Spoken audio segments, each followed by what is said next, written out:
Thank you, co-host Carl. And thank you, ladies and gentlemen. Before I introduce our distinguished speaker, I also want to acknowledge a few folks who support my project and my ideas here at the university for the last 4 years.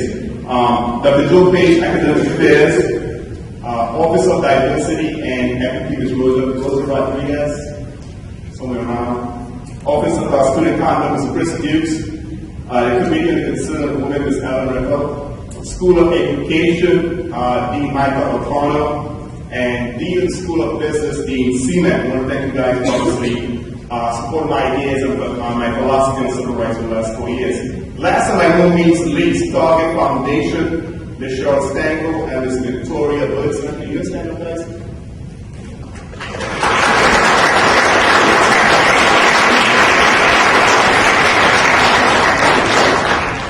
When I had this idea of taking students down south to study civil rights and bring scholars from the south to the north to share the experience of struggle with equality, no one believed I could have done it. Target Foundation was the first to support, step in, and believe in me. So I want to thank you for your continued support for diversity and education.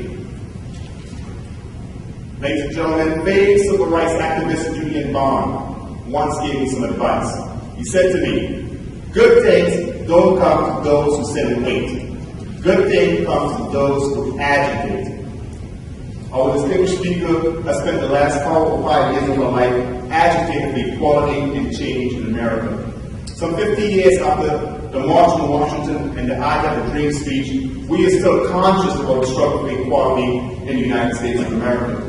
Our speaker, living in the shadows of our fathers, Governor George E. Wallace, words, segregation now, segregation tomorrow, segregation forever, has taken up the struggle for equality against racism, oppression, and exclusion in America. Mrs. Peggy Wallace was born in Montgomery, Alabama, educated at Troy University. She is currently a civil rights activist working closely with Reverend Jesse Jackson, Congressman John Lewis, and Martin Luther King III. Ladies and gentlemen, I'd like to welcome for the first time to the state of Connecticut and to CCSU civil rights activist Ms. Peggy Wallace Kennedy.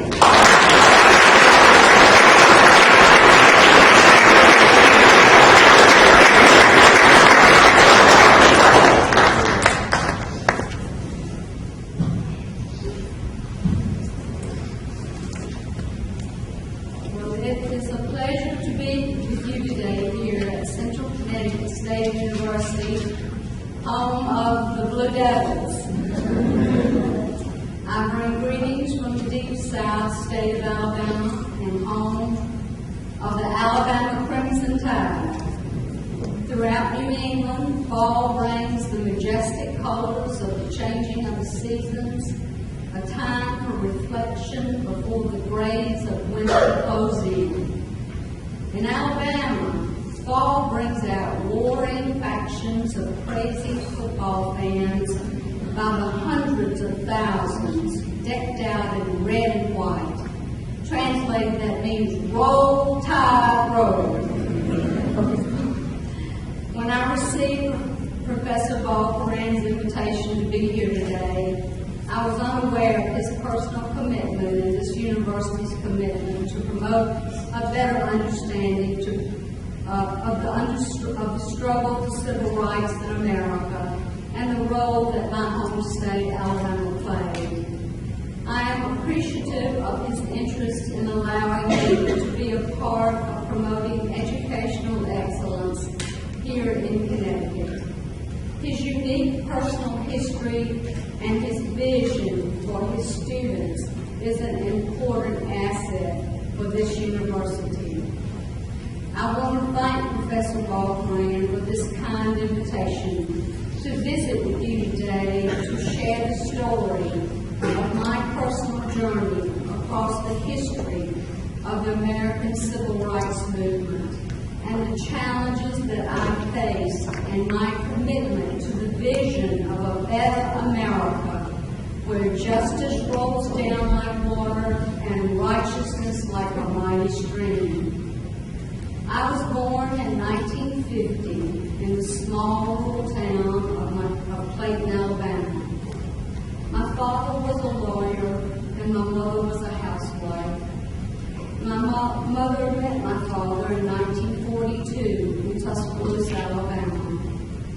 She had just graduated from high school and worked in a dime store, and he was a college student about to enlist in the Army.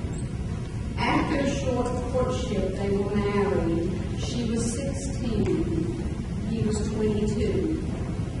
Following the ceremony, the bride's mother took the young couple to a small cafe and bought them pimento cheese sandwiches and Coca-Colas. There was nothing to suggest that the young couple, my parents, would one day rise to power and control the politics and history of the state of Alabama for over 3 decades and play pivotal roles in the struggle for civil rights in America. In 1942, George Wallace and Dorleen Burns were just another young couple rushing to marry before a far distant world war would separate them. Racial segregation was a cultural norm throughout the South when I was a child. It created a culture of indifference across America. It was the American apartheid. Racial intolerance crept around the outskirts of town. It was not something you knew, it was something you lived. At first, it wasn't loud and didn't cause much trouble, but the calluses it grew on African Americans' mothers' and fathers' hearts marked them so that their children could see their future in their eyes. Whole generations came and went. Some followed the bright line roads out of the South, while others stayed and watched with crooked smiles as the roads took a bend and brought them right back again. But then there were voices, hardly discernible at first, but then growing louder. Songs of despair faded under the vulgar rhythms of anthems of defiance. Songs such as, "Ain't nobody gonna turn me around, turn me around, turn me around. I'm gonna keep on a-walking, keep on a-talking, marching down the freedom's land."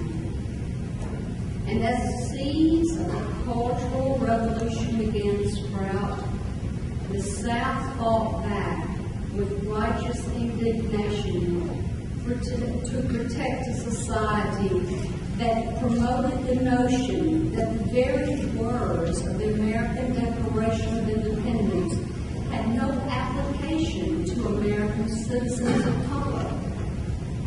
We hold these truths to be self-evident, that all men are created equal, that they are endowed by their Creator with certain unalienable rights, that among these are life, liberty, and the pursuit of happiness.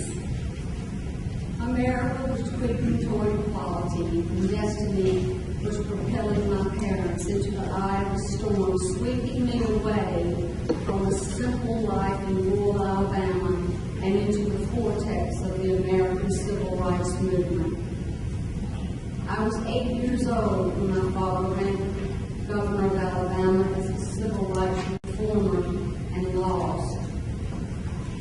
I was 13 years old when my father proclaimed segregation now, segregation tomorrow, and segregation forever in his inaugural address in January of 1963 after being sworn in as governor of Alabama.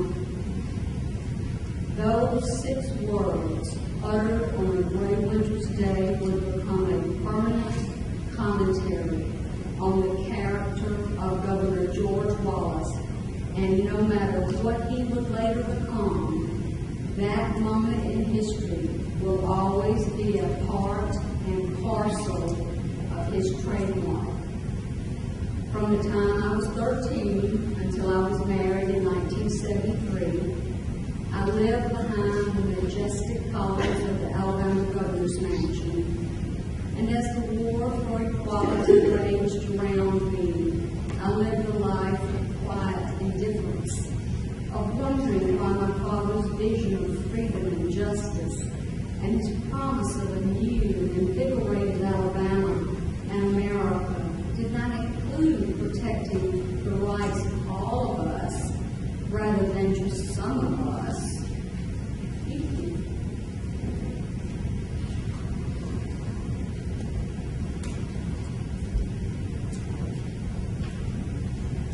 On June 11, 1963, less than 5 months after he became governor, my father journeyed back to his alma mater, the University of Alabama, to stand in the schoolhouse door to prevent the enrollment of 2 African Americans, James Hood and Vivian Malone. It would yet become another defining moment in the character of George Wallace. My children and my friends had at times asked me what my memories were of that day. How did I feel? My memories of June 11, 1963 were very different from what anyone could imagine. But just as it was a day that changed the lives of Vivian Malone and James Hood, and those that would follow in their footsteps, it changed mine as well, but in a different way. It was one of those white, hot summer days. Dapple sunlight fractured into diamond sparkles as it plunged beneath the almost clear water of the lake. The humid air hung heavy like pancakes under a red light warmer. My feet dangled from a makeshift swing, laying low under the bough of an old oak tree. We were at my mother's wood frame cabin, set deep in the slough of Lake Martin, Alabama, a place that offered Logan Burns Wallace comfort of how her life used to be alongside a rutted dirt road, deep in the heart of Tuscaloosa County, simple, unobstructed, and safe, a sense of peace that comes with escape. There was an unseen intruder on that day, a taunt choir that seemed to tug my mother up and down a small wooden pier, jutting into the water, pulling one hand through her coarse mane of thick brown hair while nursing a cigarette in the other. Her security detail of one had grown to a cadre of uniformed state troopers. She stood alone and bereft. Where had I heard this wind before, changed like this to a deeper roar? What would it take my standing there for, holding open a rusted door, looking downhill to a frothy shore? Summer was past and the day was past. Somber clouds in the west were massed. It was the day that my father stood in the schoolhouse door. I was 13 years old. My mother was 36. That day was the end of her hope for a simpler life, for it was the beginning of our living beneath the shadow of the schoolhouse door. How could she have known that in less than 3 years she would have become governor of her state, the 6th most admired woman in the world, and in less than 5 years she would be dead, known by the world and loved by thousands. After nightfall, my mother and I left the lake and rode in silence back to the governor's mansion in Montgomery. That day was never mentioned again. It was as if it never happened. The images captured on June 11, 1963 in Tuscaloosa, Alabama, will forever remind us of the confrontation between George Wallace and Nicholas Katzenbach, and the grace that Vivian Malone and James Hood demonstrated as they walked among the crowds. But there are no photographs of a 13-year-old girl sitting on a swing under an old oak tree, watching her mother standing alone under the blaze of the summer sun. There was never an offer of an explanation from my father for his stand in the schoolhouse door. When the subject was broached, it was brushed aside. Even at the time, it all seemed so illogical. As I grew older, it seemed even more so. My father was a lawyer and a respected former judge. He understood the Constitution, and I assumed was familiar with the United States Supreme Court's opinion in Brown v. Board of Education. He had seen other states fail in their support of forced integration. Even understanding his legal obligation to follow the mandates of a federal court, he persisted and even negotiated for an opportunity to stand before the nation to argue for a lost cause. From that moment on, and for many years thereafter, my life, my politics, and my spirit were measured by that of my father as a mere reflection of Governor George C. Wallace. Much like the photograph of soldiers raising the flag atop Mount Suribachi during the Battle of Iwo Jima in World War II became an iconic image of battle and war, the photograph of the diminutive George Wallace standing in front of the schoolhouse door draped in an oversized microphone became an iconic image of the face of white Southern defiance to equality under the law.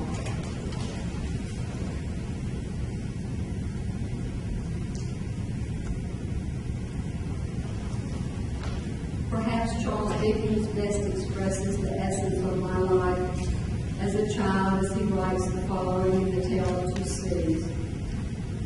It was the best of times, it was the worst of times. It was the age of wisdom, it was the age of foolishness. It was the season of light, it was the season of darkness. It was the spring of hope, it was the winter of despair. We had everything before us, we had nothing before us. We were all going direct to heaven. We were all going direct the other way. Sometime I wonder what could have become if my father had taken the road less traveled on June 11, 1963, as he rode through the Alabama countryside to the University of Alabama and the schoolhouse door. But history teaches us that it was not to be. Witnessing the personal journey of my family in the 1960s as it unfolded across the pages of Alabama history is a story that may never be written. But the personal challenges and relationships that we endured would, no doubt, add new dimensions to the understanding of one of the most complex men in the history of Alabama. Although many view my father as a caricature of absolutes and bright-lined edges, for me he was a man hidden in a gray mist of contradictions. In 1972, my father was paralyzed in an assassination attempt in Laurel, Maryland. From that day on, he began his own journey to Jericho. And the transformational effect that his paralysis brought on propelled him to the Alabama governor's office in 1974, 1978, and 1982. History tells of his journey to understanding through suffering as a result of his paralysis, of his deep sense of caring for people, for his acts of kindness to the downtrodden, and his own journey on the road to Jericho. At the time of his death, he was beloved by legions of both whites and African Americans. And still today, as I travel through Alabama, I am always reminded of the love and admiration for the life of Governor Wallace. One cannot travel very far in Alabama without seeing the physical imprint of my father's legacy in the form of schools, universities, industry, hospitals, advanced science research, institutes, centers for caring for those that cannot care for themselves, and roads and bridges that fuel the economy of manufacturing and commerce. But still, there is the asterisk of the defiant George Wallace of the 1960s that will forever define and denote the character of my father. My father owed me a conversation, an explanation for what he has done, or at least something to share with my sons when they ask why. I've read the words of historians, I've heard the rhetoric of both the apologists and the skeptics, but that alone will never satisfy my longing for the absoluteness of a simple answer, something my father never gave me. My life as a young girl was about our family business, politics.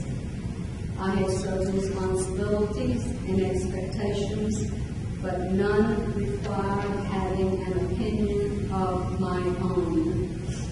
In looking at my life at times as a child, I once described myself as being like icing on a Christmas cake, not essential to the recipe, but helpful to make the holidays more festive.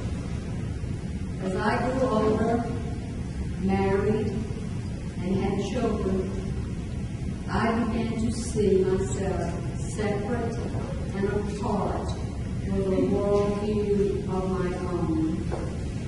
In 1996, my husband and I took our then 8-year-old son Burns to Atlanta to visit the Martin Luther King National Historic Site. The museum chronicled the life and times of Dr. Martin Luther King, including his fight for freedom in Alabama. As we moved through the exhibits, we turned a corner only to face the visual images of the Edmund Pettus Bridge in Selma, fire hoses in Birmingham, and the defiant George Wallace standing in the schoolhouse door. Burns stood silent for a long pause, and a look of sadness came over his face. He turned to me and asked, "Why did Papa do those things to other people?" I realized that at that moment I was at a crossroad in my life and the life of my son. The mantle had passed, and it was now up to me to do for Burns what my father never did for me. It was the first step in my journey of building a legacy of my own. I knelt down beside my son, drew him close, and said, "Papa never told me why he did those things, but I know that he was wrong. So maybe it will just have to be up to me and you to help make things right."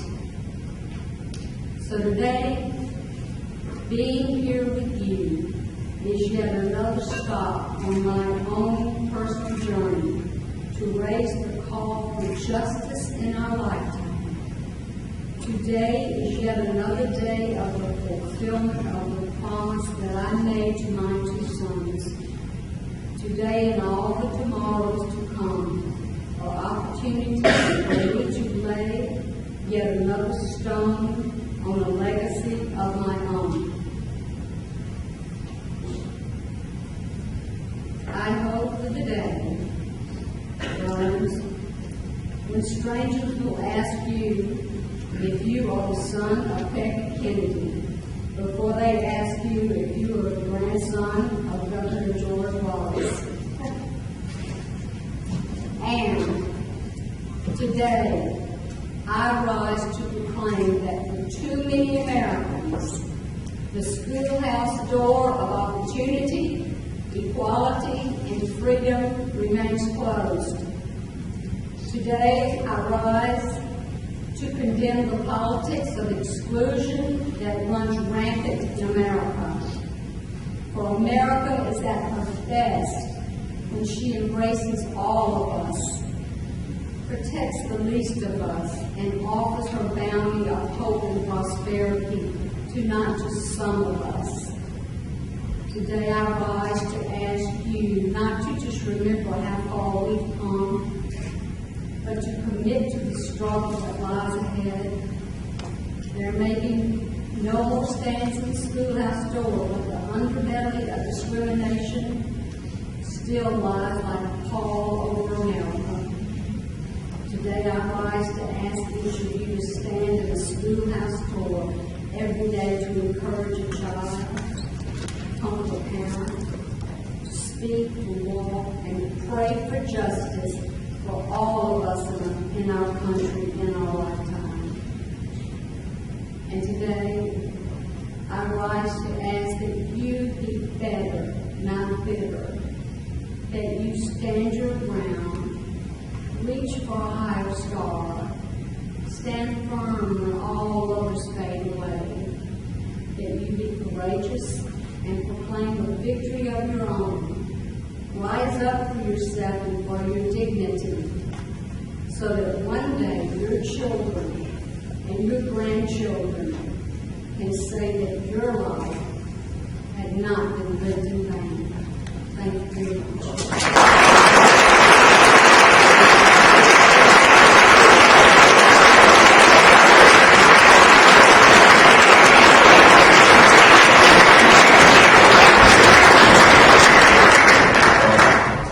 Very inspirational talking to Kenny. Before I take the question and answers from my students and obviously members of the audience, I wanted to announce a proclamation from the city of Hartford.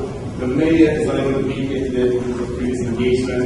But let's read the proclamation for you. Ms. Peggy Wallace candidate, and it states in 2008 she endorsed the candidacy of then Senator Barack Obama. She has written and speak on the issues of racial justice and equality in the United States.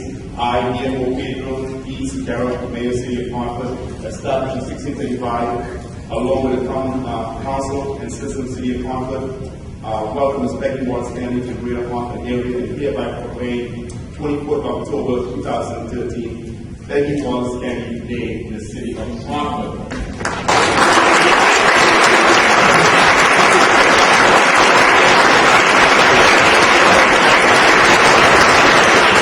And one more from the governor. I'm good friends with the governor, but he never seems to show up to my events. I kind of question the friendship, what's going on. But on behalf of the governor, he's not like to be here today for this engagement. The now female governor takes great pride in welcoming Ms. Peggy Wallace Kennedy as our guest speaker at Central Connecticut State University Civil Rights Lecture Series. I applaud your achievements and I wish you continued success. I, therefore, down from the Governor of the State of Connecticut, hereby convey the honor recognition of Peggy Wallace Day in the State of Connecticut.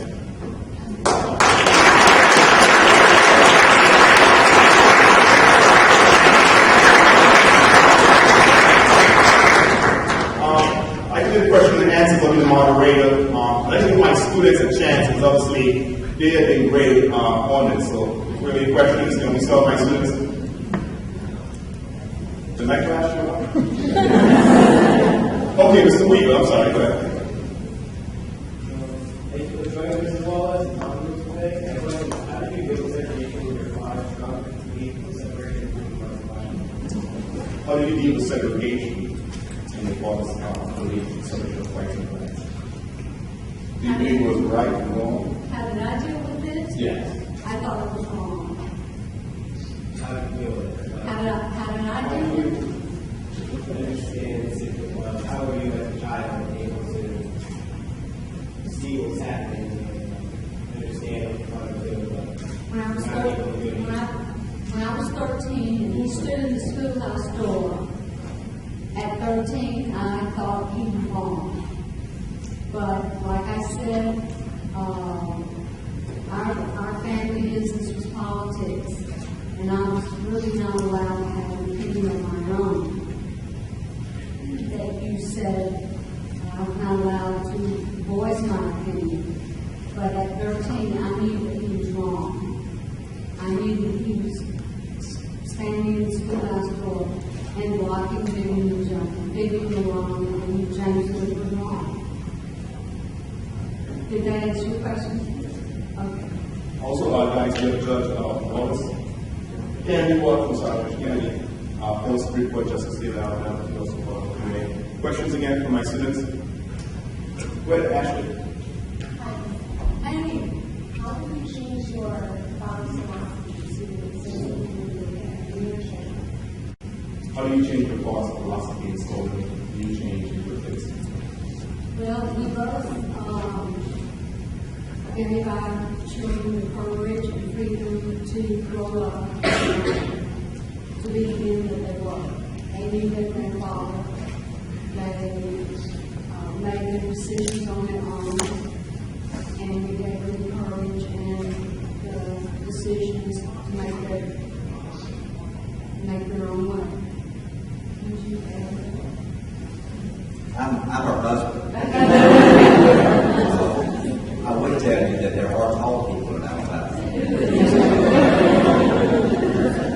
But you know, when you live in a family, I'm a Kennedy, and Peggy Wallace married a Kennedy, which was kind of an interesting thing in Alabama back then, until they heard me talk and they realized that I was about to pick up here. You know, when you have children of your own, and when you're living in the limelight, but under the spell of what the world view of Governor Wallace was.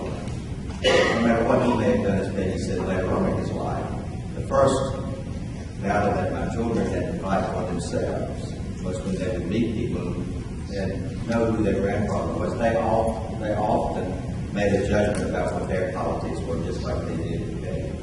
But we encouraged them to be there. We encouraged them to listen to their own voice. Our oldest son today was on his third tour in the Middle East, in the Army, and we are proud of the fact that his Commander-in-Chief is Barack Obama. And we are not ashamed in the South to say that we support the President of the United States. And Burns, who's with us here today. We often encourage our children to learn the truth, to respect from whence they came, but also to make their own way of life. And fortunately for us, they have formulated their own opinions about our family history. Fortunately, they also are very proud of their mother for what she has done for these past few years. Questions? My class? No. No, I would probably ask a very nice and inclusive question. In terms of 2013, do you think we have made progress in the United States in terms of like the Florida media scandal a couple months ago? It seemed at one time we did one step forward. We seem to be going back steps. And I wonder what's going to be on this is the progress in this. Well, I think Halloween incident was certainly uncalled for and unfortunate. And certainly people react to things like that. And we certainly live in a world of diversity, and you still have racism in the world, but and there's still discrimination in the world. Discrimination 50 years ago is different than discrimination today. Discrimination today that we have is economic and educational discrimination. We're talking about, your child goes hungry or can't get a good education. It doesn't matter what color skin that child has. Go ahead. Hi, I just want to know if people are doing the rapid visits on all of that. How do you community reacting to your stand up for justice and equality? Well, anytime you go against the wind,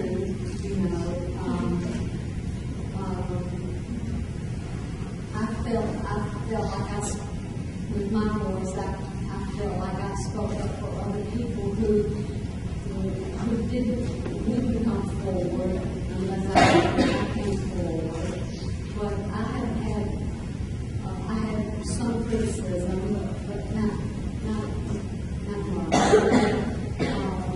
In Alabama, I had a lot of support, and America.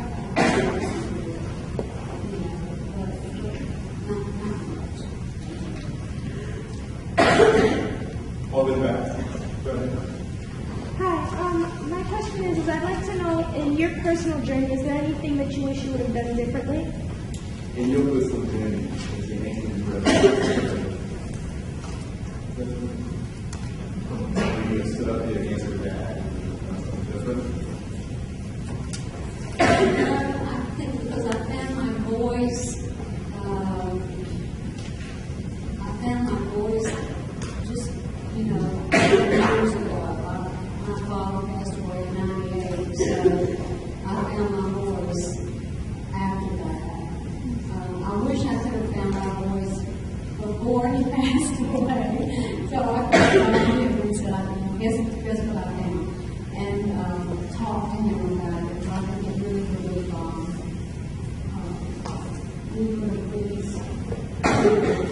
bonded in that way. Just going to him and telling him that I would going to endorse President Obama. I can see him now. I can see him. He said, "You go ahead, honey. You want just vote with, vote with if you want to." Because he always said vote with, won't just been proud that I voted for President Obama. I really did. Ms. Jessica.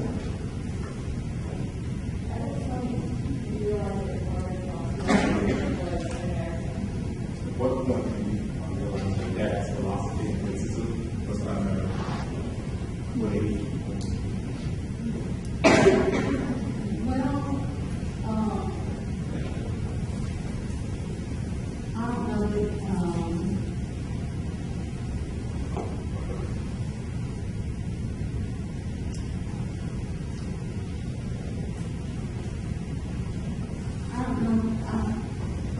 I knew this was wrong with students in high school. I knew that. Even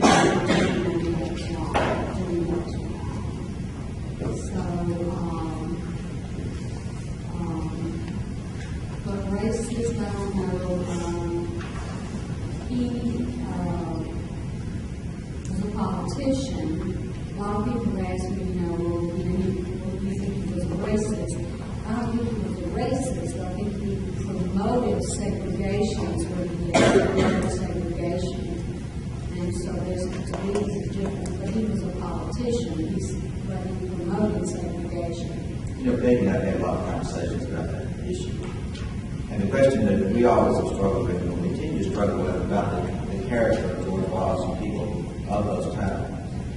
Was it better, was it worse for him to understand that segregation was wrong, but that he protected that institution because it gave him power in politics? Or would it be better if we really believed that he actually believed that the separation of the races made life better for all of us? It's almost like picking your poison when you're dealing with a man like he was. And I told you before we discussed it, Peggy and I have been married for over 40 years. We lost our teenage bride and birth. But that's part of the struggle I think that all of us have, the discussion even in Alabama, and those that use George Wallace as. People say, well, he was just a politician. To me, that makes it worse. When you, for your own personal aggrandizement, for your own search for power, you're going to be compromised what you believe in your heart in order to seize the power. Other people say that he actually believed it and then later changed through his own suffering on his road to Jericho after he was gunned down in a shopping center in Denver. But that will be the mystery that people will discuss as long as they care to discuss George Wallace. And I don't even, living in Montgomery and spending time with him, that was a question that we never were really able to resolve in our conversations. And it continues to be the great mystery of really who was there.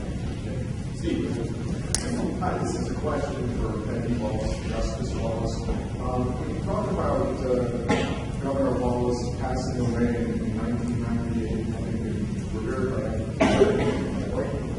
If you go back to 1996, the Wallace Family Foundation gave the first of the leading Wallace profiles of courage award to your mom, to Vivian Malone, who was one of those students that was blocked at the schoolhouse book. Can you talk a little bit about that day, the governor's meeting with Vivian Malone, and also a little bit about the governor, more specifically about the governor's transformation?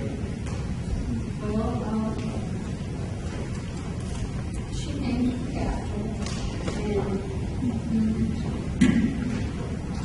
to the Capitol, and they met in a room. Like I said, Robert Kennedy Jr. was there also, because his father was Attorney General at that time, you know. And they had a wonderful conversation together. And he told Vivian that she was the icon of the civil rights movement, and she did it with much grace and much dignity. And she just put her hand over his hand because he began to cry. And it was a sign of forgiveness. And I think that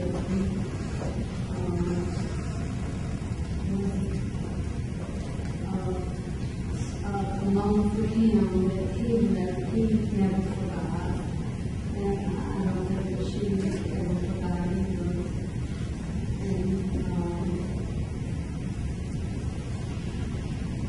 we just really were happy that the two of them could stick together at that time. Because I don't think she lived much longer after that than she.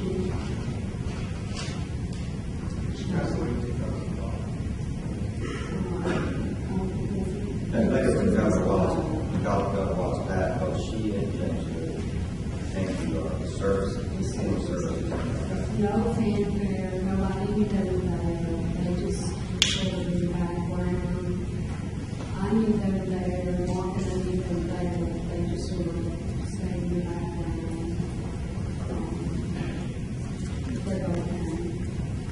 But it's Yes, the interest in the possibility. Were the people who were unforgiving of your father and therefore suspicious of your point of view with your congregation?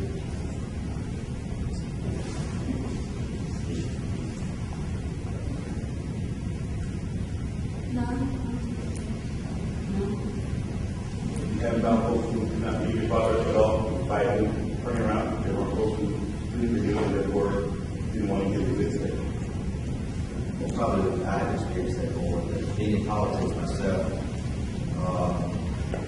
there are bright line edges still in Alabama, and there are people that are questioning what our philosophy and what our journeys have taken us on because of our relationship, daily relationship with the God. But you know, you learn to move on, and you learn to accept and like those people that have those opinions, even though I have seen Peggy's transformation. It takes a lot of guts for a person who has always lived in the shadow of a very powerful father, a very powerful mother. She married me, thought that I was going to go sell shoes, and I wound up in politics and served on the bench for 21 years, elected judges in Alabama on partisan ballots. In the last race I ran, a man by the name of Carl Rove managed to campaign against me. In that story, look up it's in Atlantic Magazine several years ago. So I'm proud of the fact that Peggy now has the courage to speak her voice. And there are people in Alabama that are detractors of hers. It's all about protecting that image. Images are important to Southern people. And all of a sudden Peggy comes and is willing to challenge that standard, primarily not only for herself but for our son. And there have been people who have not been more kind. They said, it makes your daddy just look so bad. That's a little Southern compliment. I've heard people say, you just really shouldn't be doing this because it makes your daddy look so bad. My comment back to her is that Peggy has an obligation to herself to do those things to make things right in her life for all those years of silence. But she endured because she never thought that her opinion would be. We have time for one more question. It was only good of Wallace and Kennedy's. Henry? Thank you again for coming with us. I really appreciate it. Towards the end of your talk, you mentioned that discrimination or challenging the laws now come a lot from economic disparities and things like that. And I definitely agree with that. However, a lot of research still shows that color discrimination and racial discrimination is really prevalent and mixing it and factoring those disparities. And oftentimes it's said that that's not to speak about it because perhaps it makes you work. So what I would like to know is how do you feel about what we can do to fight and injustice of eradicating racism and color discrimination, and how that really coalesces with that to resolve these economic disparities.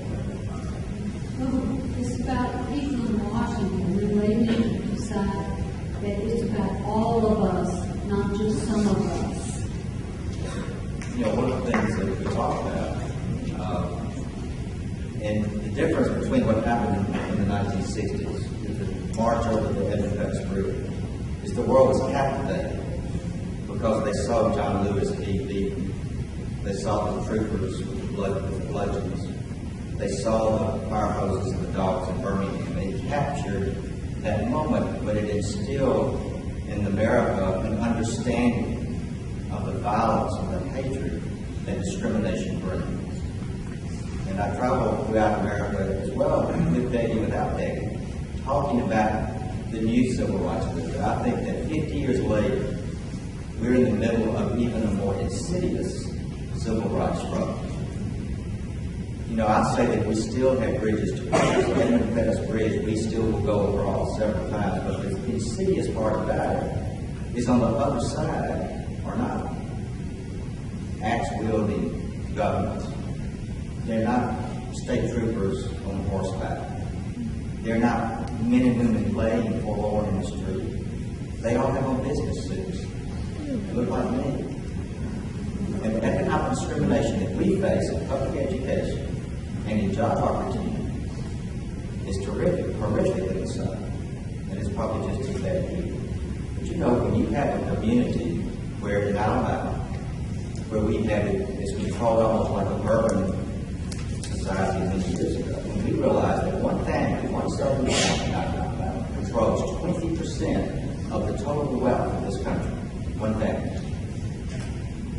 And we have people in Alabama who are so committed to issues related to guns. We have an open carry law in our state.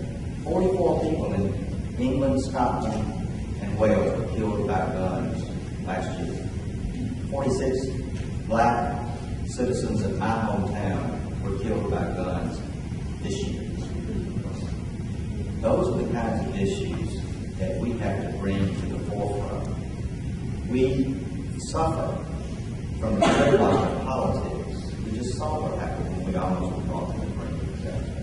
Part of that is racism. It's racism from an economic viewpoint. And that's what's so dangerous about where you are, where I am, and where we should be, is we have to recognize and we have to understand that whether a black child is hungry or a white child is hungry today because of the lack of access to care, that child suffers as much as the black child over here 50 years ago, whose parents could not register to vote. So your job, the legacy you leave, will be even more of a challenge than what we faced when we were your age, because everything that was black and white, we can identify the evil. Now we don't see it, but it's there, and it discourages us, and it kills our hopes and dreams. It's like a call that lays across the land, and it's going to be up to you, to me, and to all of us to do what we can to change the political dialogue in this country. And certainly